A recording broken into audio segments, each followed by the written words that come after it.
Welcome to the R&P Daily on a nice Monday morning, cruising along through February. We have Barry Habib with us once again to fill us in on what the heck is going on. Before that, just remind all of my real estate agent friends out there, you know how important a listing is today. Listings are everything today, right, Barry? It's all about the inventory. You can't afford to miss out on a listing because your listing presentation wasn't good enough. You got to get TV added into your listing presentation. You got to do it. It's free. Why would you not? Would you rather be the agent that had get your listing on TV in their listing presentation, or the one who didn't have it if you were competing? You tell me. It's absolutely free. You can do it right away. All you do is click the banner you see on your screen right here, just right below this video. Just scroll down below the video, click it, fill out the form. We'll get you plugged in right away for free. You'll be able to say, list with me, and I'll get your home on TV. Might as well beef up them listing presentations. Can't afford to miss out on one. Right, Barry? I completely agree. Yes, because that listing presentation, most of the commissions are the same. In the absence of adding value, it just comes down to price, right? So why not add value and keep price integrity? That's what I'm saying. That's what I'm saying. Well, let's see. I couldn't think of a really slick way to segue out of that into where I want to go here, but let's just do it. I'm just going to dive right in and, get this thing moving, So like last week, what happened, but what's going to happen this week for us, Barry, as far as rates go, or anything you're thinking on housing? Well, last week we got the jobs report. That's normally, in the past, it was like a big report that would really define the direction of rates for a while, but it's been kind of muted because we've been seeing a lot of job losses. Everybody's talking about this recovery, but let's take a look at the job market for a minute here. And it can be a little misleading because we saw the unemployment rate drop from 6.7% to 6.3%. And like, wow, people say, oh, isn't that great? Yeah. But there's a lot more to it. So first of all, the amount of jobs created was supposed to be 100,000. It was only 49,000. And the previous month, the month of December, that was the previous month, the jobs that were created were cut back by like 200,000 jobs. So we're actually losing jobs. When you take a look at the last 2 months in aggregate, we're losing like 75,000 jobs. Well, that's not good. Yeah. So how is the unemployment rate going down, you might say? So how is it getting better? Well, that's because there's two surveys. There's the survey that gives you how many jobs created, which uses a lot of modeling. And then there's the household survey. And the household survey is where you get the unemployment rate and you get a lot of phone calls to that. Now that dropped from 6.7 to 6.3 for all the wrong reasons. Because while we saw in that survey 200,000 jobs gained, 400,000 people left the labor force and were not counted. Get this, Frank. How do you hide 5 million people? You call the labor department. Get this. If you're part of the 4.7 million people who did not look for a job, even though you're unemployed, even though you may be collecting unemployment benefits, we're not going to count you in the unemployment rate. So we're going to say it's 6.3%. Then there's this misclassification that they haven't necessarily been able to get their arms around. That accounts for 0.6%. So really the unemployment rate, it's not 6.3, it's really 10%.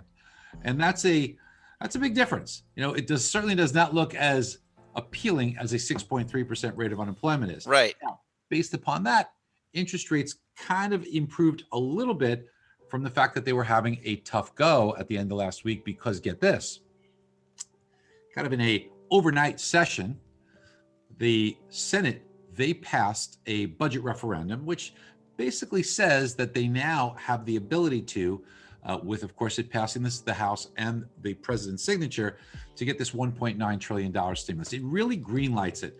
And this is important because in the past, they would have had to have like an extra 10 Republican votes. So because of this, we can count on that $1.9 trillion stimulus. So what does all this mean? The bond market didn't like that because in order to fund this, we don't have the money to just say, here's 1.9 trillion. We got it sitting in this account here. We have to sell treasuries. So that added supply on the market worried bond investors. And they said, with all this extra supply, what are we going to do? So we're probably going to see yields move up a little bit. So they started to move up, but then the lousy jobs report helped a little bit there. Now you might see yields bump up a little bit in the coming days and weeks.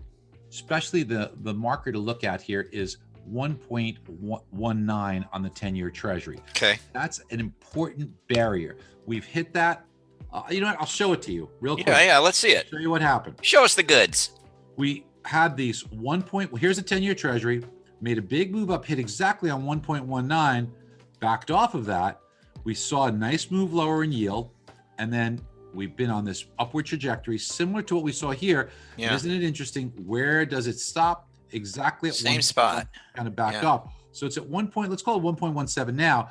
Look, a move above 1.19, you're probably going to see yields eventually get to about 1.25.